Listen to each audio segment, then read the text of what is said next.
नमस्कार मित्रांनो, सरकारी कर्मचाऱ्यांसाठी गुड न्यूज. नवीन वर्षात मिळणार हे 3 लाभ. येत्या 15-16 दिवसात नवीन वर्षाला सुरुवात होणार आहे.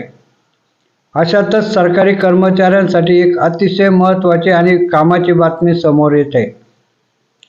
खरे तर या चालू वर्षात या सरकारी नोकरदार मंडळीला अनेक लाभ मिळाले आहेत. या मंडळींसाठी 2023 हे वर्ष विशेष खास ठरले आहे.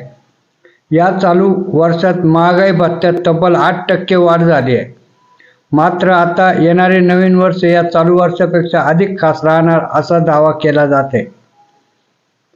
कारण की येत्या नवीन वर्षात या नोकरदार वर्गाला 3 मोठे आर्थिक लाभ मिळणार आहेत. त्यांना महागाई भत्ता वाढीचा तर लाभ मिळणारच आहे, शिवाय त्यांच्या फिटमेंट फॅक्टरमध्ये सुद्धा वाढ होणार आहे. एवढेच नाही तर नवीन वर्षात सरकारी कर्मचाऱ्यांचा घरभाडे भत्ता देखील वाढवण्याची शक्यता आहे. त्यामुळे सरकारी कर्मचाऱ्यांच्या पगारात मोठी वाढ होईल असा दावा केला जात आहे. किती वाढणार महागाई भत्ता? नवीन वर्षात जानेवारी 2024 पासून महागाई भत्ता 5% वाढेल असा दावा केला जाते. सध्या केंद्रीय कर्मचाऱ्यांचा महागाई भत्ता 46% एवढा आहे. यामध्ये 5% वाढ झाली तर हा भत्ता 51% पर्यंत जाणार आहे. शिवाय जुलै 2024 पासून यामध्ये आणखी वाढ होईल. त्यामुळे निश्चितच या सरकारी नोकरदार मंडळींच्या वेतनात मोठी वाढ सुनिश्चित होणार आहे. घरभाडे भत्ता किती वाढणार? मिळालेल्या माहितीनुसार नवीन वर्षात घरभाडे भत्ता वाढीचा देखील लाभ मिळणार आहे.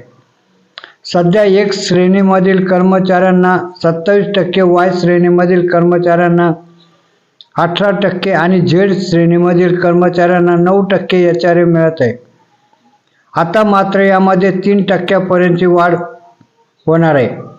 यानुसार X श्रेणीमधील कर्मचाऱ्यांचा HRA 30%, Y श्रेणीमधील कर्मचाऱ्यांचा 20% आणि Z श्रेणीमधील कर्मचाऱ्यांचा 10% एवढा होणार आहे. ज्यावेळी महागाई भत्ता 50% क्रॉस करेल त्यावेळी ही वाढ लागू होणार आहे. फिटमेंट फॅक्टर वाढणार.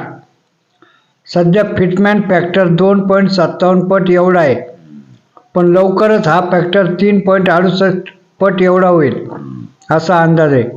त्यामुळे सरकारी कर्मचाऱ्यांच्या मूळ वेतनात मोठी वाढ सुनिश्चित होणार आहे. सध्या या लोकांचे मूळ वेतन 18,000 एवढे आहे, पण फिटमेंट फॅक्टर वाढल्यास हे किमान मूळ वेतन 21,000 जाणार आहे. धन्यवाद.